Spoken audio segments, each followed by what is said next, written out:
Praise the Lord. God bless you, beloved brother. BNG Dorian. Hallelujah. Itaas mga ating mga kamay, may mahal, tapi magkasama manalangin sa ating pinakamamahal na Panginoon. Hallelujah, hallelujah, praise the Lord.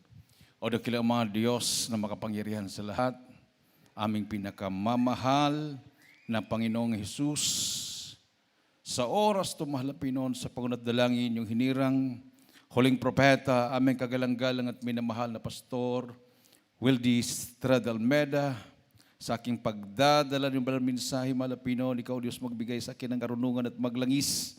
Buksan mo, mahal na pangunawang bawat isa na narito. Hipuin mo Diyos ang kanilang mga puso at yung dakilang pangalan aking sinasaway.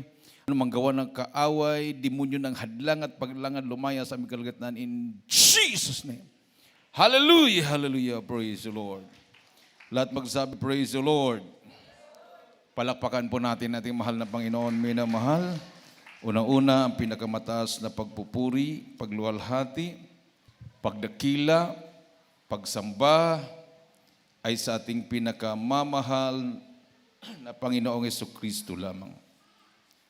And we give double respect and honor to the man of God, our beloved and noble evangelist, Pastor Wildy Estrada Almeda, and we cherish the blessed memories and teachings of our beloved and noble assistant Pastor Linis Almeda. At ako din po bumabati sa lahat ng mga beloved children of our beloved parish in the Lord. At sa inyong lahat, minamahal, mga baguhan, datihan, to our beloved visitors, our viewers, magandang gabi na po sa lahat. Palakpakan natin ang ating Diyos na buhay. Everybody say, praise the Lord. Buksan po natin, may namalang ating po mga Biblia. Dito po sa 2 Timothy, chapter 2, verse 22, and 1 Corinthians, chapter 10, verse 13. Pakinggan po natin ng mainam. Dito sa ikalawang sulat ni Apostol Pablo, Kabanatay 2, ang talata po ay 22, sabi rito, datapwat layuan mo ang masamang pita ng kabinataan at sundin mo ang kabanalan, ang pananampalataya, ang pag-ibig, ang kapayapaan, kasama ng magsisitawag sa Panginoon mula sa pusong malinis. Flee also youthful lust, but follow righteousness, faith, charity, peace with them that call on the Lord out of a pure heart. Sabi naman ng 1 Corinthians chapter 10 verse 13, unang Korinto 10:13. Dito sa 10:13 ng unang Korinto, sabi po rito, hindi dumating sa iyo ang anumang tukso, kundi yaong matitiis ng tao. Datapwat tapat ang Diyos, na hindi niya itutulot na kayo'y tuksohin ng higit sa inyong makakaya. Kundi kalakip din ng tukso ay gagawin naman ang paraan ng pag-ilag upang ito'y iyong matiis. Amen. Palakpakan natin ang ating Diyos na buhay. Remember that the temptation that come into your life are no different from what others experience. And God is faithful. He will keep the temptation from becoming so strong that you cannot stand up against it. When you are tempted, He will show you a way out so that you will not give in to it. Amen. So, hindi po tayo bibigyan ng mahal na Panginoon ng hindi natin makayanan. Amen. Kahit binibigyan po tayo ng mga tukso na yan na kaya natin, pero sabi nga, minamahal, sabi ng Biblia, siya pa rin ang magbibigay sa atin ng daan. No? But will with the temptation also make a way to escape, that ye be able to bear it. So malapit noon pa rin ang magbibigay sa atin ng daan paano lusutan. Palakpakan natin ang ating mahal na Panginoon. Everybody say, praise the Lord. Sabi dito, minamahal, you may sometimes feel that a temptation is too overpowering for you to bear, but that's a lie from Satan. Yan po ay kasinungalingan. Siguro bubulong-bulong si Satanas, hindi mo na kaya yan. Wala ka na talagang magawa. Pero yan, minamahal, ay kasinungalingan. God has promised never to allow more on you than He puts within you you to handle it. God will not permit any temptation that you could not overcome. However, you must do your part. You must do your part too by practicing 4 biblical keys to defeating temptation. So mayroon pong mga susi, no? 4 biblical keys to defeating temptation. 4 na mga susi para malampasan mo o makaya mong labanan ang tukso. Everybody say, praise the Lord. Una-una, minamahal, una-unang susi, refocus your attention on something else. Refocus your attention on something else. No? Halimbawa,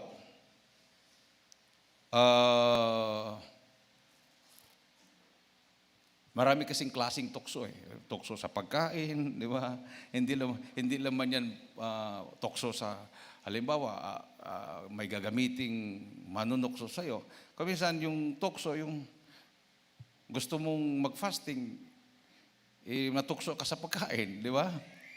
Tukso din yon. Amen.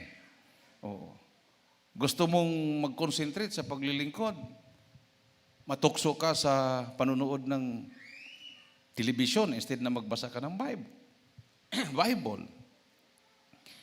Gusto mong magpatotoo,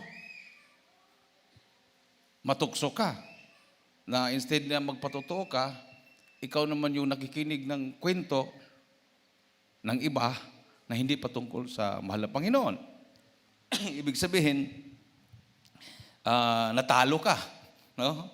So, sabi dito, minamahal, it may surprise you that nowhere in the Bible are we told to resist temptation. So we are told to resist the devil. No? So wala doon mababasa sa Biblia na sinasabing resist temptation. Kundi, ang masasabi mabasa natin sa Bible, yung resist the devil. Amen. Labanan mo si Satanas. Palakpakan natin ng ating mahal na Panginoon. Mabasa po natin yan sa James chapter 4 verse 7. Ating pong basahin. Dito sa Santiago, kabanatay 4, ang talata po ay 7, ganito po nasusulat. Pasakop nga kayo sa Diyos, datapwat magsisalansa kayo sa dyablo, at atakas siya sa inyo. Amen. Anong sinabi doon? Pasakop sa Diyos. Submit therefore yourself to God and resist the devil, and the devil shall flee away from you.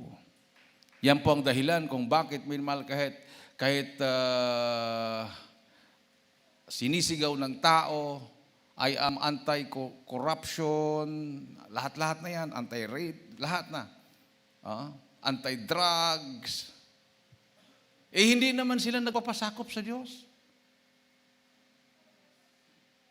So pagdating ng tukso, nahuhulog pa rin sila. Kasi wala silang kapangyarihan, labanan si Satanas. Amen.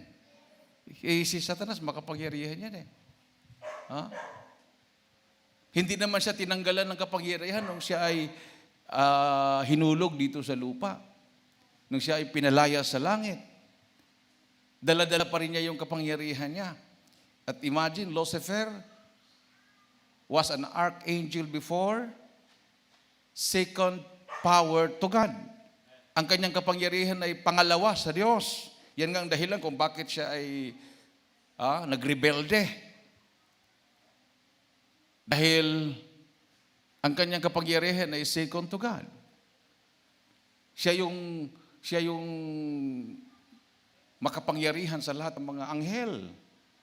Oh. So nung hinulog siya, dala-dala niya yung kapangyarihan niya. So hindi siya kayang labanan ng tao. Everybody say, praise the Lord. At hindi naman siya nagpapakita sa mga tao minamahal na may sungay at buntot. Kasi yan po yung ating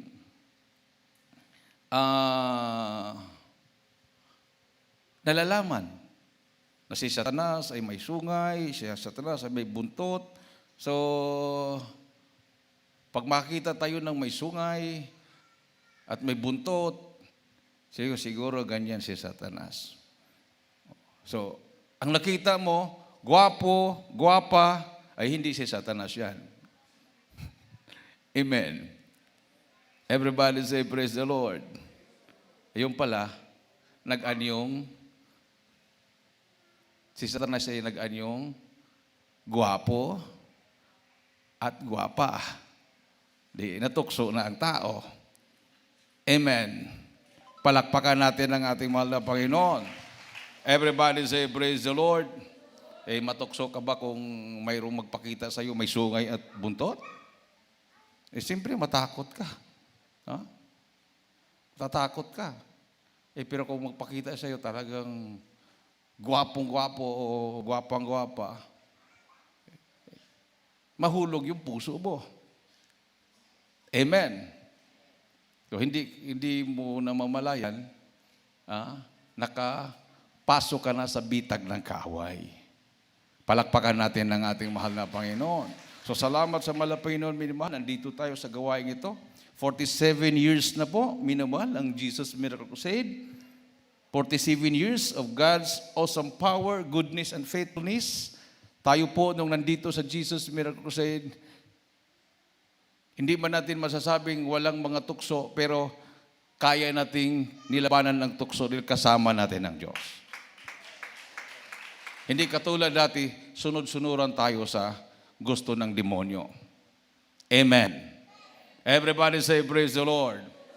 Isang malakas at matunog na palakpak sa ating mahal na Panginoon minamahal. So ang pagbabago ng tao, kasi hindi mo kayang baguhin ng lipunan kung hindi mo na magbago ang tao. Ano naman ang magagawa ng lipunan, ang environment o ang komunidad kung baguhin mo ang komunidad, ang lipunan. Tapos ang mga tao, hindi naman nagbabago. Hindi rin magbabago yan, minamahal. Gusto mong baguhin ng buong bansa. Hirap nun. Mag-umpisa yan sa isang tao muna. Amen. Pag magbago yung isang tao, and then ma-impluensyahan yung kanyang pamilya, magbago ang pamilya, ang kanyang pamilya, ma-impluensyahan ang kanyang kapitbahay, magbago ang kanyang mga kapitbahay, so magbago yung buong komunidad, yung buong barangay, maka-impluensya sa ibang barangay, o so buong munisipalidad na yan, o maka-impluensya sa ibang munisipalidad, so buong probinsya na. Then kaya mo pang makapa-influensya sa iba pang probinsya, di buong bansa na. Amen. So doon mag-umpisa sa isa. Palakpakan natin ang ating Diyos na buhay. So, paano magawa yon? Hindi mo kayang baguhin ang sarili mo. So magkaroon ka ng relasyon sa mahal na Panginoon. Maraming mga tao ngayon may relihiyon, pero never po silang nagkaroon ng relasyon sa Diyos. Everybody say, praise the Lord. Palakpakan po natin ang ating mahal na Panginoon. So, hindi po yan automatic na ikaw ay nandyan, ipinanganak ka na ang iyong mga magulang ay mga mananampalataya at automatic na ikaw ay may relasyon na sa Diyos. No. Personal na desisyon mo yan. Amen. Pwede kang ang mga magulang mo ay mga Christian, mainit na naglilingkod, ikaw na anak, hindi ka Christian. Hindi bautismuhan ako eh. O siguro na bautismuhan ka, hindi mo napilitan ka lang. Wala ka talagang relasyon sa Panginoon. Iba po yung magkaroon ka ng relasyon sa Panginoon dahil hindi na ikaw ang nasusunod, kundi ang Diyos na ang nasusunod sa buhay mo. Di ba? Amen? Oh. Di ba pag magkaroon ka ng relasyon, halimbawa sabihin natin, magkaroon ka ng relasyon. So yung mga decision mo, sinasangguni mo na doon sa sweetheart mo. Kasi may relasyon ka sa kanya. Pag sinabi niyang, ayaw ko ng ganito, ayaw ko ng ganitong gawin mo, masama yan, gusto ko magbago na. Susunod ka talaga dahil masira yung relasyon nyo. Ganon din sa mahal na Panginoon. Pag sa Diyos, may namahal, magkaroon tayo ng relasyon, lahat na bagay na ayaw na malapin noon, talagang tatanggalin yan. Para ang relasyon mo sa Diyos ay mananatili. Palakpakan natin ang ating mahal na Panginoon, may namahal. Everybody say, praise the Lord. So, resist the devil. At sa Job 31:1, ito po ang ating mabasa. 31:1 ang Job. Dito sa aklat ni Job, ang kabanatay 31:1, ang sabi po rito, mga minamahal, ganito po nakasulat. Ako'y nakipagtipan sa aking mga mata. Paano nga ako titingin sa isang dalaga? Amen. Ano yon? Ako'y nakipagtipan sa aking mga mata. Paano nga akong titingin sa isang dalaga? Amen. Nakipagtipan sa aking mata. Paano nga ako titingin sa isang dalaga? No? So, sinabi dito, minamahal, I made a covenant with my eyes not to look with lust upon a young woman. So, kailangan magkaroon ka ng covenant sa mata mo. Yung mata, ingat ka mata. Tingin-tingin ka, maya-maya kukuha ng kutsilyo, lulugitin talaga kita. So, gano'n. Kumbaga, seryoso ka. Amen. At sinabi pa dito, minamahal sa Psalms 119 verse 37. Dito sa Maawi 119, ang talatay 37, sabi po rito, mga minamahal, ganito masusulat. Alisin mo ang aking mga mata sa pagtingin ng walang kabuluhan at buhayin mo ako sa iyong mga daan. Amen. Keep me from paying attention to what is worthless.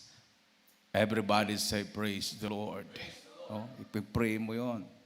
Alisin mo sa akin sa pagtingin ng mga bagay na walang kabuluhan. O, di ba? Ano mo makuha mo doon? Worthless. Maya-maya, papasukan ka pa ng masamang espiritu dyan. Di ba? Oh. Karamihan sa mga kabataan na guyo na doon sa yung mga uso-uso ngayon, mga games na yan, doon nakatutok yung mata nila hanggang parang na-hypnotize na sila doon. Hindi mo na sila mautusan, mumurahin pa yung mga magulang nila. Or yung mga magulang ang hindi makapigil kahit Kristiyano, magkapagmura dahil hindi mo na mautusan. Pero pag kain, malakas naman kumain. Anong sabi mo? Mabilis kumain? Akala ko mabilis kumain. Hindi tutulong, pero pag kain na tayo, yun ang uunang uupo sa lamesa. Everybody say, praise the Lord. Yung ibang mga kapatid niya, hindi pa makapunta sa lamesa, maghugas pa ng kamay, kasi nadumihan, kasi nagbungkal sa lupa, di ba? O mayroong ginagawa, siyempre yung cellphone lang hawak, malinis ang kamay. Naalala ko tuloy nung elementary, minamahal. Sabi nung teacher namin, ihanda niyo yung mga kamay niyo dahil titingnan ko kung sino yung pinakamagandang kamay. Ay talaga naman, yung iba na may dalang alkohol, inaalkoholan yung kamay. Titingnan ng teacher Kasi ilapak yung kamay namin. Iisa-isahin, tapos mag-judge siya kung sinong pinakamagandang kamay. Sabi ko, swerte naman yung mga mayayaman. May dalang alkohol, may perfume pa. Talagang inaalkoholan yung kamay, tapos piniperfuman. Bango talaga. Pag tingin ng teacher, iniisa-isa kami. Eh, yung ibang yung iba, di ba, yung mga kuko, mahaba, may mga putik pa nun nakasiksik sa kuko. So, kinakagat yun sa ngipin. Bata pa, elementary pa eh. Walang nail cutter, talagang namang ngipin yung nail cutter. Para mapudpud yung mahabang mga kuko. Tapos, nilapag na. Tapos sabi ng teacher namin, nakapili na ako ng pinakamagandang kamay. Sabi ko, sino kaya yun? Yung kamay siguro mga classmate ko. Kasi karamihan sa mga classmate ko, mga anak mayaman. Kasi section A ako noon sa Central School. Parang mga kandila yung mga daliri nila. Diba? Anak mayaman, diba? Parang mga kandila yung mga daliri. Wala talagang kulubot-kulubot. No? Talagang ganda. Nung in-announce niya, nung tiningnan namin yung nanalo, daming mga kalyo. Talagang may mga balat-balat, parang may sugat-sugat pa. Yun daw ang pinakamagandang kamay. So, pagtingin, talagang daming mga kalyo. May mga sugat-sugat pa. Labandera pala siya. Naglalaba. Kalyo ka talaga. Siya yung napili. Sabi ng teacher namin, ibig sabihin, magandang kamay yan kasi masipag na bata yan. Amen. Everybody say, praise the Lord. Oh, yun.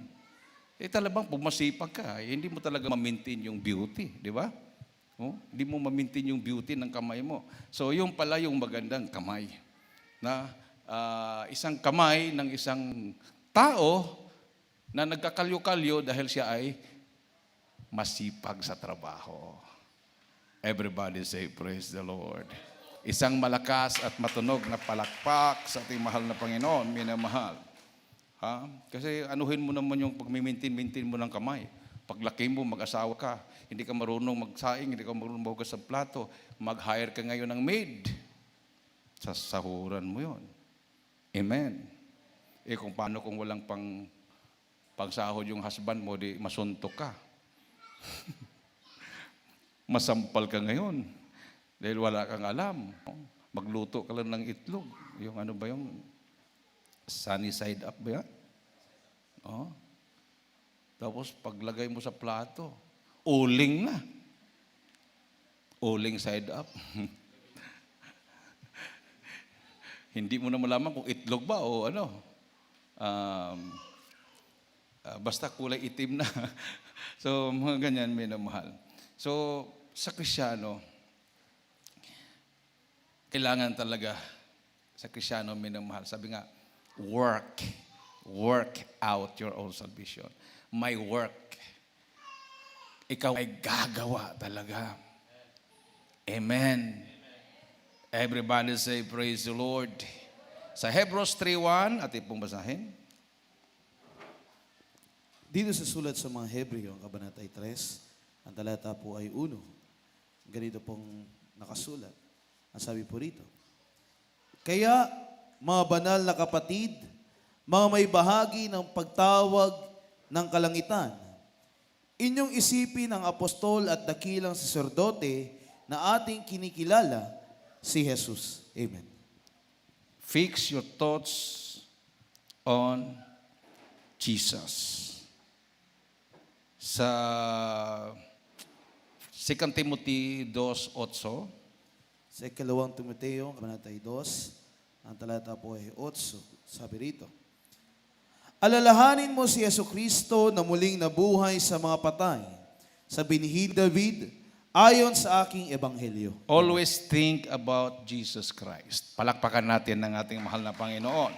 So, spiritually, your mind is your most vulnerable organ. To reduce temptation, keep your mind occupied with God's Word and other good thoughts. Amen. So, paano ma-avoid ang temptation?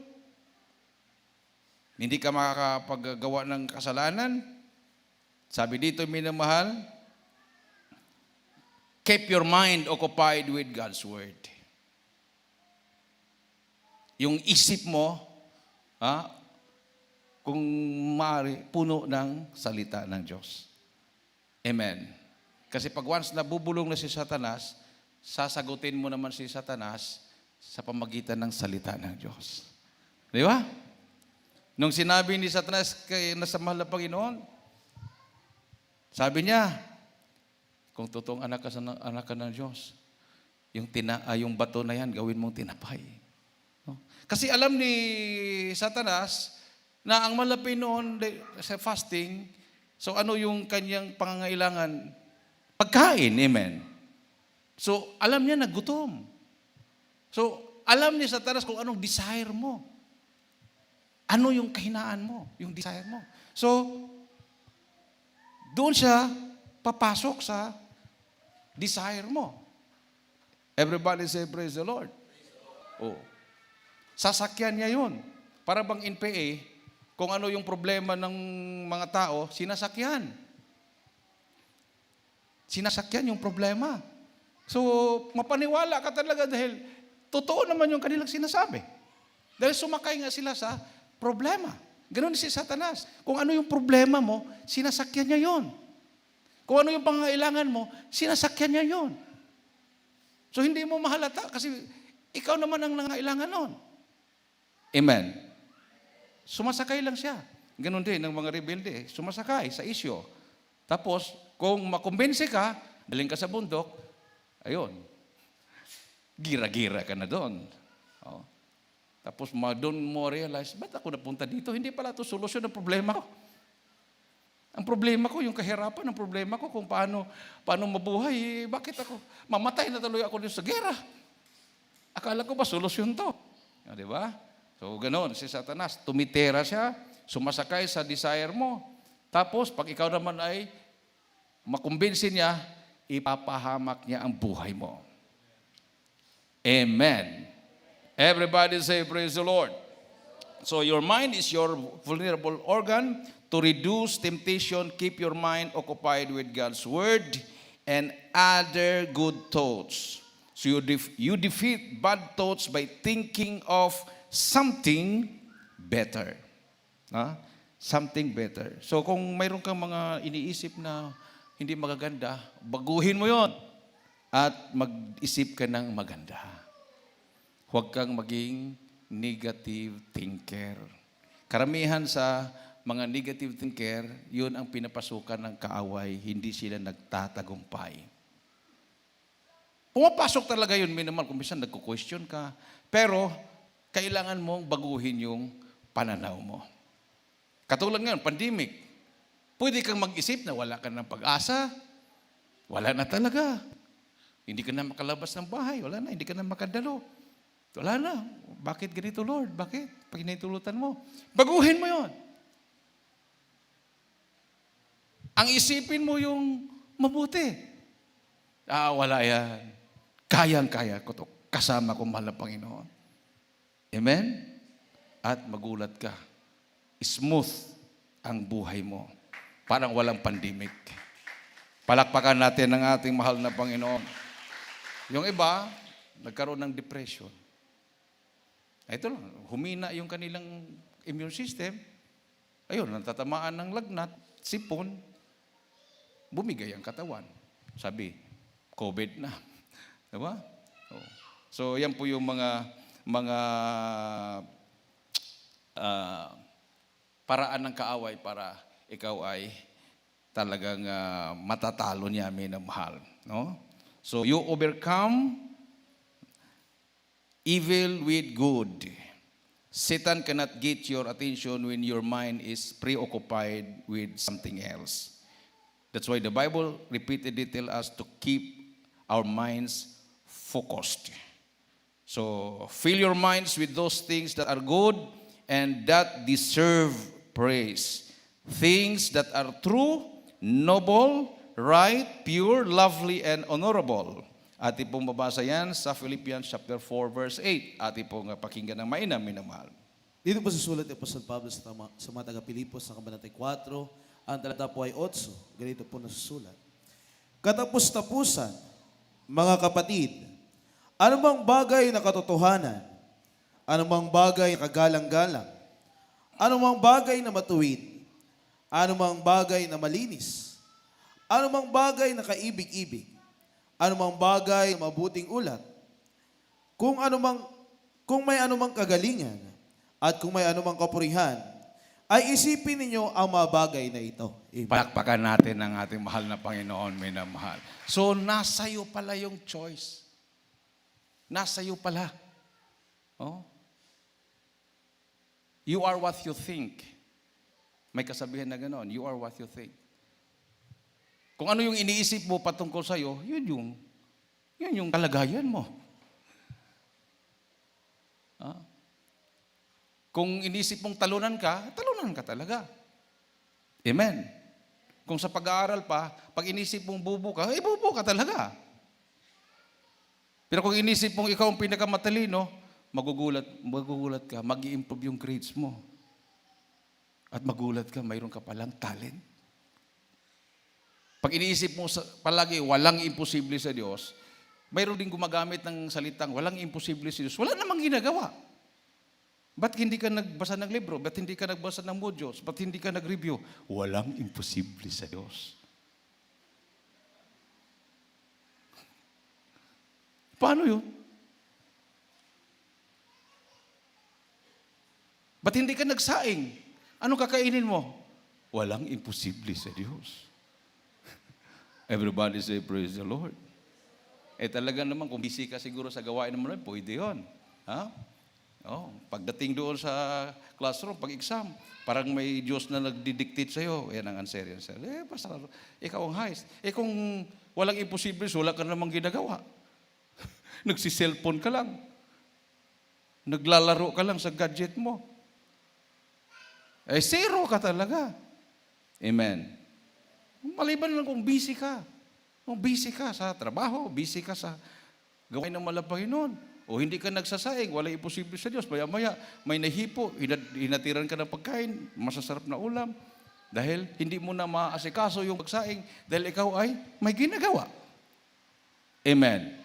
Kung wala ka namang ginagawa at natulog ka lang doon, nandyan naman yung pagkain, nandyan yung bigas, nandyan yung ulam, hindi ka nagluto, tapos sabihin mo, kakain ka dahil walang imposible sa Diyos.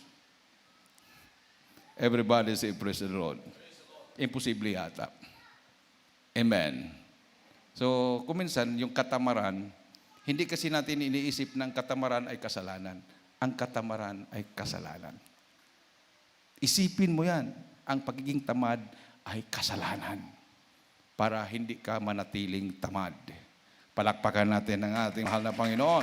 At sinabi po dito sa Proverbs chapter 4 verse 23, chapter 4 verse 23 ng Proverbs. Dito sa mga kawikaan, ang kabanata 4, ang talata po ay 23. Ganito po nakasulat. Ang sabi po rito, mga minamahal, ingatan mo ang iyong puso ng buong sikap, sapagkat dinadaluyan ng buhay. Amen.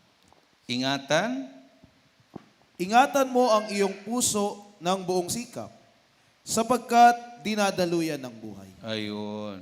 Ingatan mo yung puso mo sa buong sikap, sapagkat dinadaluyan ng buhay. Amen. Kung iba na yung ating puso, pwede kang ma-short, maiksi yung buhay mo. Diba? Ingatan mo yan. Literally and spiritually. Pag literally, di mag-ingat ka sa pagkain para hindi maapektuhan yan. Hindi ka ma-heart attack, hindi ka magkaroon ng heart enlargement, hindi ka magkaroon ng sakit sa puso. Spiritually, baka naman mamatay ka sa spiritual, babackslide ka. Dahil hindi mo makayanan ng problema. Instead na maghari si Kristo sa puso mo, iba yung pinasok mo dyan. Everybody say, praise the Lord. So pag may problema ka, reveal your struggle to a godly friend. A godly friend o a godly brethren. No? Reveal your struggle to a godly friend. So, ikwento mo sa isang kaibigan mong, anong ibig sabihin ng godly? Sa Tagalog, makadiyos. No? Kasi pag hindi makadiyos yung kinintuhan mo, baka i-chismis yan. Yung problema mo. Hindi yung problema mo, nagiging problema patuloy. lumaki patuloy yung problema mo. Kasi kininto mo doon sa hindi godly, hindi maka-Diyos. Kalat niya yung problema mo. Pag maka-Diyos siya at ikininto mo, ikaw ay makakatanggap ng advice sa Kanya at marirevive ka. Palakpakan natin ng ating mahal na Panginoon. At siya lang ang makakaalam noon. Hindi niya pwedeng sabihin, alam mo, may problema yan. Ganitong problema niya. Kininto niya doon sa friend niya. Tapos ang friend naman niya, ganitong problema niya. Kumalat na. No? So ingat, huwag mong ikwento-kwento kahit sino ang problema mo. Piliin mo yung maka-Diyos talaga na kaibigan mo. Huwag mong ikwento sa mga sanlibutan. Palakpakan natin ng ating Diyos na buhay. So, reveal your struggle to a godly friend, Ecclesiastes 4:9. Ating pong basahin. 4:9 ng Ecclesiastes. Dito sa Ecclesiastes, ang kabanatay 4, ang talata po ay 9. Ganito po nasusulat.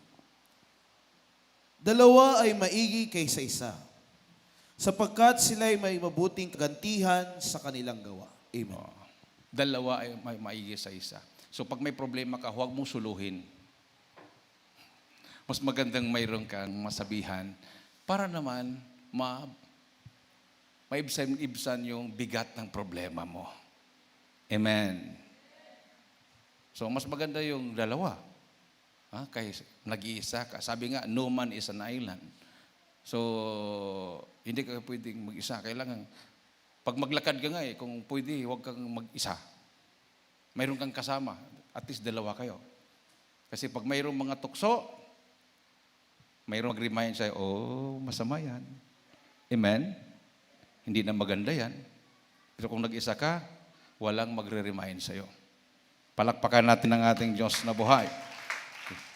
James 5:16, kung ang problema mo naman ay karamdaman o karamdaman sa espiritual, mayroong sinasabi ng Bible sa 5:16 ng Santiago.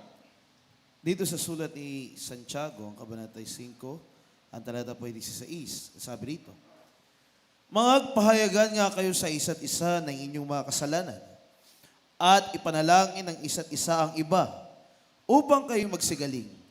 Malaki ang magagawa ng maningas na panalangin ng taong matuwid. Palakpakan natin ang ating mahal na Panginoon. Everybody say, praise the Lord. So, bago ka ipanalangin doon sa taong spiritual, confess your faults. Amen. Una-una, siyempre, sa malapinong ka mag-confess. Pero mas maganda yung ikwento mo doon sa isang spiritual na tao bago ka niya i-over. Kasi mayroong mga iba, anong kasalanan mo, brad o sis? Wala akong kasalanan. Wala akong malaala. Pride po yan, minamahal. For all have sinned and come short of the glory of God. Mayroon pong mga panahon na tayo po nagkakasala sa isip, sa salita, sa gawa, o sa ating mga nakikita. Amen. Everybody say, praise the Lord. So, kailangan open tayo. Confess natin yon. Tapat ba tayo sa pagbibigay? Namumuhay ba tayo may kabanalan? Palagi ba tayong dumadalo sa gawain? Nagpupuri ba tayo sa bahay? Pag itanong na po yan sa mga taong inatasan ng malapinon sa'yo, kailangan ikaw ay maluwag na mag-confess. Everybody say, praise the Lord. Parang katulad lang din yan sa bakuna. Sabi nung nakausap ko, baka nagsinungaling. Dahil gusto lang niyang maturukan ng bakuna, dahil gusto niyang magkaroon ng vaccine card, dahil hindi siya makaka-travel. So kahit may sakit siya sa puso, sabihin ng doktor, anong sakit mo, brad o sis? Wala po, dok. Wala kang sakit sa puso? Wala po, dok. Hindi ka high blood? Hindi. Wala kang diabetes? Wala, dok. Wala akong naramdaman. O di, turok. Shuk. Kinabukasan, patay. Findings ng doktor, may sakit sa puso. Nagpabakuna. Hindi kasi nagsabi ng totoo. Nagsinungaling. Ganon din yan sa spiritual. Hindi ka gagaling pag hindi ka magsasabi ng totoo.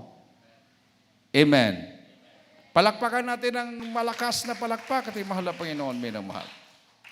Sa Ephesians 6:17, 6:17 ng Ephesians. Dito sa sulat ni Apostol Pablo sa mga taga-Epeso, Kabanata 6, ang talata po ay 17. 17. Ganito po nakasulat. At magsikuha rin naman kayo ng turbante ng kaligtasan at ng tabak ng Espiritu na siyang salita ng Diyos. Amen. Put on salvation as your helmet and take the sword of the Spirit, which is the word of God. Amen. So paano mo labanan si Satanas? Put on salvation as your helmet and take the sword of the Spirit, which is the word of God. Everybody say, praise the Lord. So sa panahon po ng pananambahan natin, may namahal, huwag po natin kalimutang magdala ng Bible. Pero baliktad na kasi ngayon eh. Bahala nang maiwanan ng Bible, huwag lang maiwanan ng cellphone. Mas importante ang cellphone kaysa Bible. So pagdating sa gawain, pag upo dyan, ang hawak, cellphone, hindi Bible. Amen. So walang problema yan. Walang problema sa katabi mo. Walang problema yan kung sino-sino. Ang problema mo, nakita ka ng mahal ng Panginoon. Ang tanong, nalugod kaya ang Diyos sa'yo? Ipumunta ka dito. Hindi mo naman dinala yung Biblia. Paano mo malabanan si Satanas? Ang Biblia pala ay sword. Sword. Yun ang armas para labanan ang kaaway. Everybody say, praise the Lord. No? Kung minsan, ang Kristiyano, pag bata pa, children's choir, nakaka-bless. Mayroon silang mga memory verse. Pag maging binata at dalaga na yan, wala na. Dami nang pumasok eh. Marami ng mga influence. So, last, realize your invulnerability. So, realize your vulnerability. So, God warns us never to get cocky and overconfident. Huwag tayong maging overconfident. No? Pabiro-biro lang yung ating paglilingkod sa mahal na Panginoon. Wala yan. Wala yan. Sa taras, in Jesus' name, wala yan. Yung in Jesus' name, walang power eh. Amen. Kasi pabanjing-banjing ka lang. Ginawa mo lang biro ang paglilingkod sa mahal na Panginoon. So, walang power. So, God wants us never to get cocky and overconfident. That is the recipe for disaster. So, ang kasunod niyan, disaster. Pag overconfident ka sa paglilingkod mo sa mahal na Panginoon, ang kasunod niyan, magulat ka na lang, mawasak yung paglilingkod mo. Hindi ka na patuloy na dumadalo, magtataka ka. Bakit kaya? Bakit kaya? Ba't kaya ganito ang buhay ko? Bakit kaya? Jeremiah 17:9 natin pumasahin.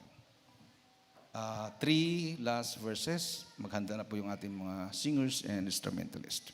Dito po sa aklat ni Propeta Jeremias, ang kabanata 17, ang talata po ay 9. Ang sabi po rito, mga minamahal, ganito po nasusulat.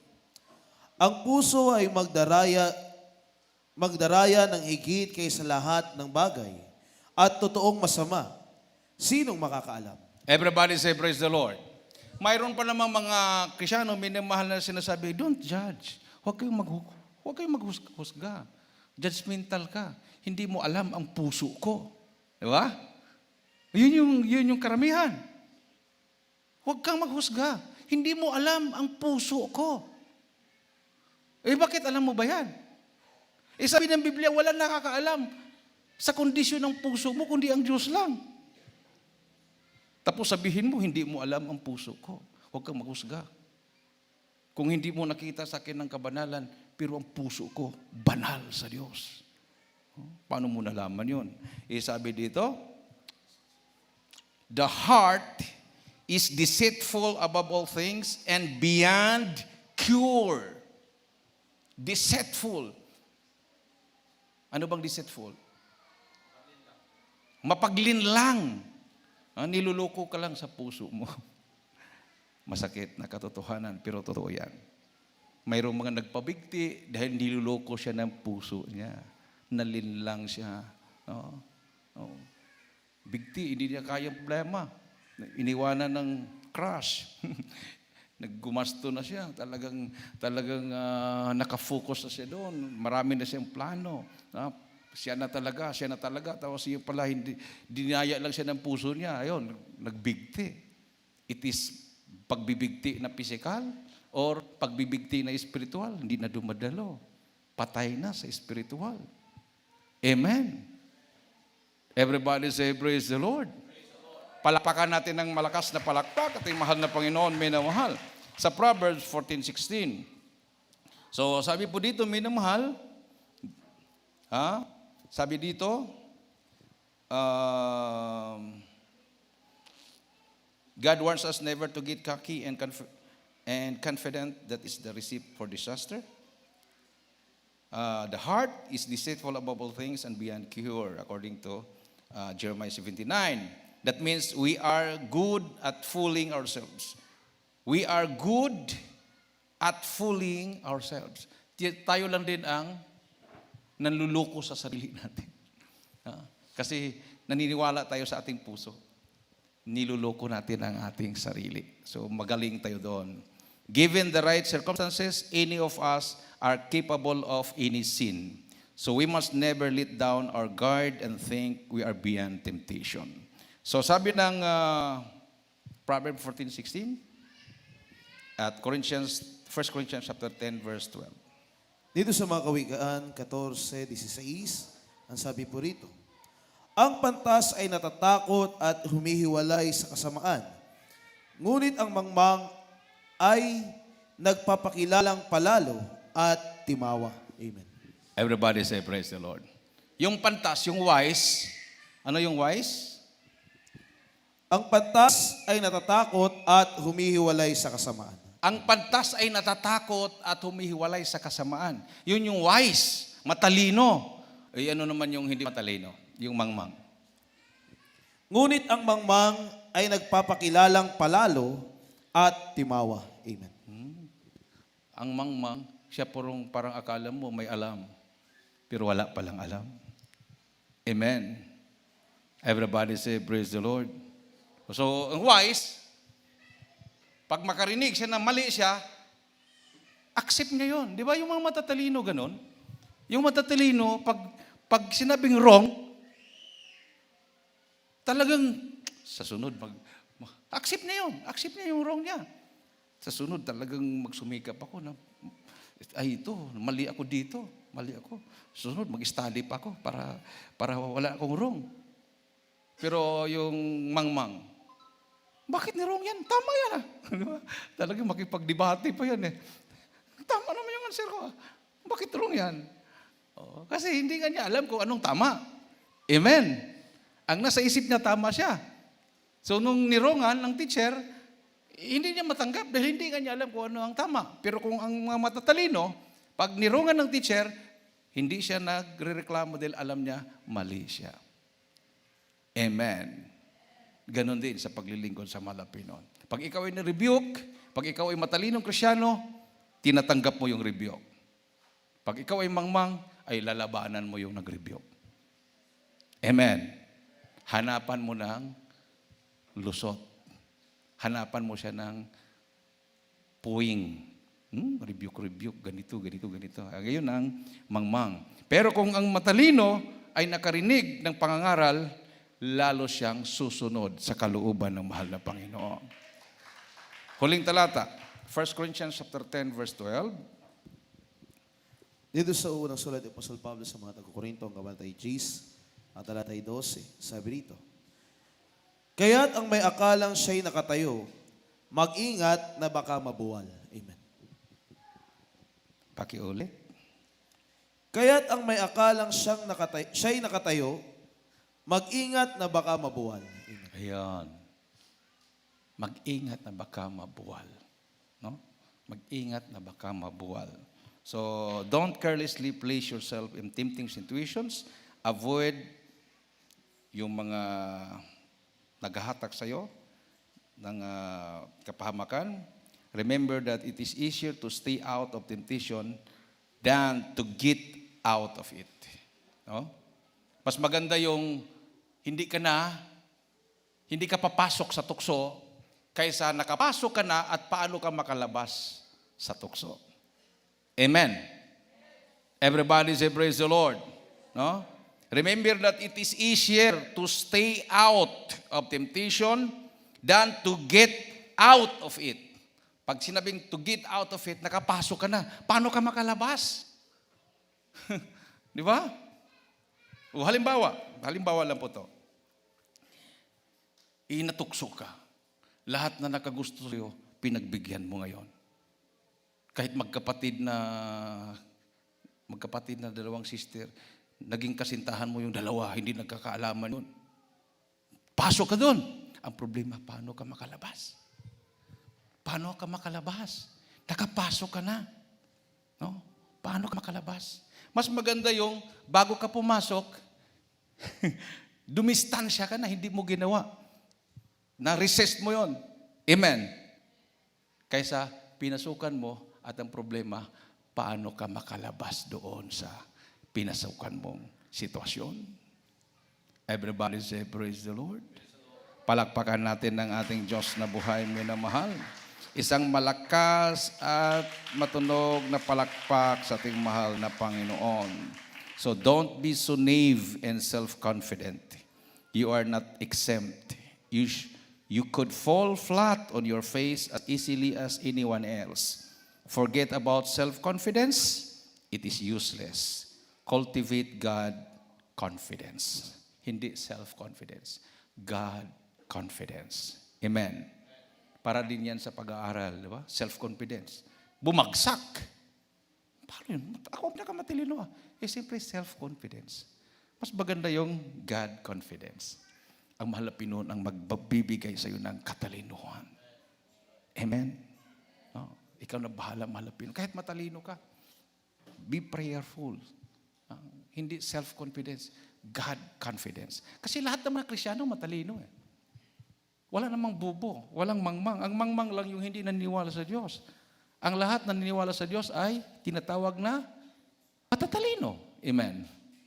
Di ba? Dagdagan na lang natin. Ho, 28. Ating po mga instrumentalists and singers, lumapit na po kayo sa ating Dito po sa aklat ni Job. mga instrumentalists, mga singers. Kabanata 28, ang talata ay 28. 28. Sabi po rito. At sa tao ay sinabi niya, narito, ang pagkatakot sa Diyos ang siyang karunungan, at ang paghiwalay sa kasamaan ay pagkaunawa. Ayun. Ang isang marunong at isang nakakaunawa, dalawa lang po ang gagawin. Una, pagkatakot sa Diyos, karunungan. Pangalawa, paghiwalay sa masama. Yan ang pagkaunawa. So, wisdom, pagkatakot sa Diyos. Knowledge, paghiwalay sa kasamaan. O ano sabi ng malapoy noon? I will give you pastors according to mine heart, which shall feed you with knowledge and understanding. So, nung tayo ay nandito sa Jesus Miracle Crusade International Ministry, anong itinuro ng ating mahal na pastor sa atin? Pagkatakot sa Diyos at paghiwalay sa masamang gawa. Yan po yung wisdom and knowledge. So matalino ka dahil may takot ka sa Diyos. Ikaw ay nakaunawa dahil humiwalay ka sa masamang gawa. Pero kung wala kang takot sa Diyos at hindi ka humiwalay sa masamang gawa, ikaw ay mangmang at ikaw ay walang alam. Hindi mo nauunawaan. Kristyano ka nga by titles. Title lang. Yan ang nangyayari sa Pilipinas. A Christian nation, pero nandyan yung corruption. Nandyan yung drug addiction. Nandyan yung rebellion. Bakit? Wala po silang totoong pastor na nagtuturo sa kanila ng tamang pagkatakot sa Diyos at paghiwalay sa masama. Dahil hindi po ang Diyos ang nagbigay sa kanila ng pastor. Ang mga pastor nila galing sa mga Bible schools.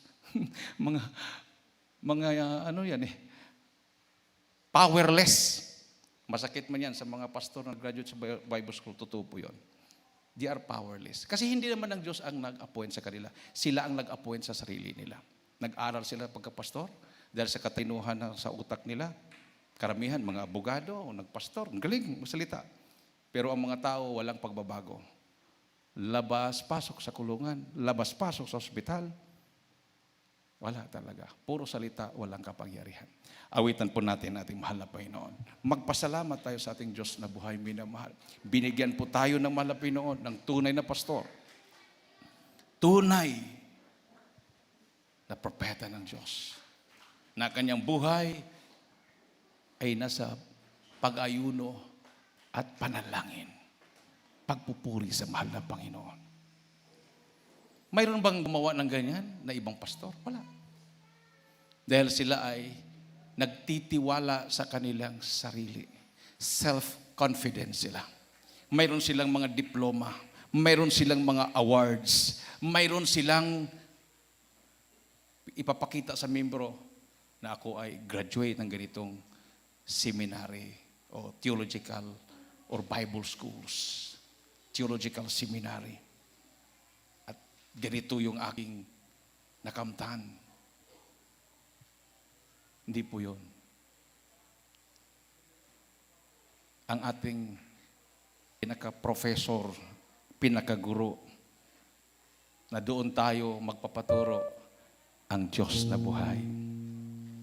Amen.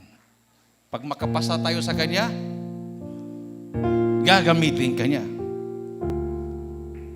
Itaas po ang ating makamay, minamahal. Hallelujah.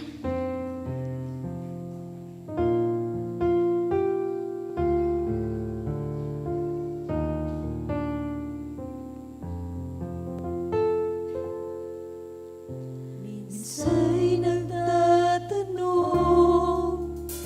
sa'yo, Panginoon, kapag dumarating mga pagsubok sa akin, parang nawawala sa iyong piling. Ngunit di ko magawa na ikaw ay limutin. Hallelujah. Dahil ikaw ang siyang nagbago sa akin. Oh, bakit ako'y mangangamba sa piling mo na may kasama ka? Oh, bakit ba mag-aalinlangan pa ang pag-ibig mo'y laging nadarama? Glory to Jesus. Nasa ating kalagitnaan na appreciation natin mahal na Panginoon. Minamahal. Tulungan mo Hallelujah. ang puso kong ito. Jesus, turuan mo ang damdamin ko. Paglinawin ang isipan ko upang masusunod ko ang kalooban mo bilang ganti sa kabutihan mo. Oh, bakit ba Yes, Jesus, how great the Lord God. Hallelujah, hallelujah, praise the Lord, hallelujah. piling mo Hallelujah, hallelujah. Hallelujah.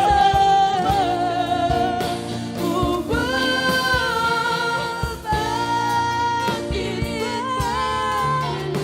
mag-aalinlangan ba ang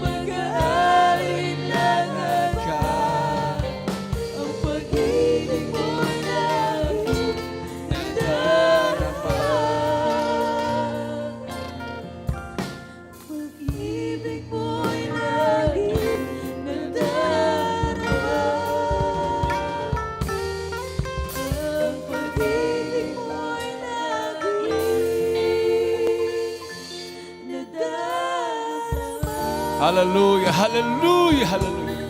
Praise the Lord, hallelujah. Para po sa ating mga baguhan, minamahal, now is the day of salvation. Now is the accepted time. Mayroon pong 4 na reglamento ang kaligtasan. Unang-unang panampalataya, faith cometh by hearing and hearing by the word of God. Pangalawang pagsisisi. At ang pangatlo, bautismo sa tubig sa pangalan ng Panginoon sa Kristo. Pang-apat, bautismo sa Espiritu Santo. Diyos na po ang gagawa. Ang ating pong gagawin ay 3 po, minamahal. Magkaroon tayo ng panampalataya sa pakinig sa salita ng Diyos. At tayo po ay magsisi, tanggapin ang malapinoon bilang Panginoon tagapagligtas ang buhay natin.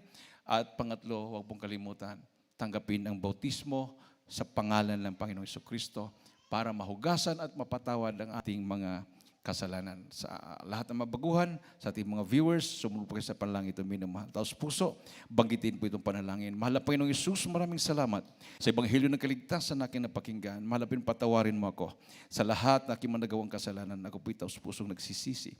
Tinatanggap kita na aking personal na tagapagligtas. Panginoon, Diyos at Hari na aking buhay. Pumasok ka sa aking puso. Isulat mo aking pangalan sa aklat ng buhay sa kalangitan. Iligtas mo kung malapinoon. 10 aking mamahal sa buhay. Ako'y maglilingkod sa iyo mula ngayon hanggang siyang pagbabalik sa iyong dakilang pangalan. In Jesus' name I pray. Amen. O dakilang mga Diyos na makapangyarihan sa lahat, mahalapin mo sa lahat at tumanggap sa iyo. Bilang Panginoon tagapagligtas ng kanilang mga buhay, patawarin mo sila, mahalapin sa kanilang mga kasalanan, baguhin mo kanilang mga buhay, gawin mo silang tunay na Kristiyano. Isulat mo kanilang mga pangalan sa aklat ng buhay sa kalangitan, iligtas mo sila, mahalapin noon, 10 mamahal sa buhay. Hallelujah, hallelujah. In the mighty name of Jesus, I pray.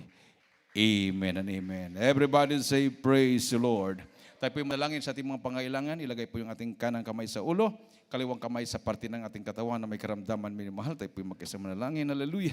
Dakilang Ama, Diyos na makapangyarihan sa lahat, aming pinakamamahal na Panginoon Jesus, minsan pa malapinoon, humingi po kami ng kapatawaran sa mga kami nagkulang, nagkakamali. Ano mami naisip na gawa, nabanggit imi mga labi na hindi kaya-aya sa iwalarpan, patawarin mo yung mga anak ko, Diyos. Hallelujah. Sa pagdatalangin yung huling propeta, sa lahat ng mga bansa, aming kagalang-galang at minamahal na pastor, Wildy Salmeda, 10 panalangin na kanyang minamahal man at malapinoon. Abutin mong pangailangin mo na ko, Diyos. Hallelujah. Sa oras na aking sinasaway sa yung dakilang pangalan in the mighty name of Jesus, cast out demon yung karamdaman, demons of incurable sickness and disease, cancer, leukemia, TB, diabetes, based problems and bilipan doubts, demons of COVID-19, hallelujah, cast out in the mighty name of Jesus. Be healed right now in the mighty name of Jesus, hallelujah, in Jesus' name, praise the Lord, hallelujah, praise the Lord, hallelujah. Tumayo po tayo, minamahal, at itaas mo ang ating dalawang kamay. Sabay-sabay po tayong tumalon na 3 beses. Sabay-sabay po nating isigaw ang hallelujah, praise the Lord 3 times. Hallelujah, praise the Lord. Hallelujah, praise the Lord. Hallelujah. Praise the Lord. Lahat magsabi, praise the Lord. So, bago pa minamahal para sa ating announcement,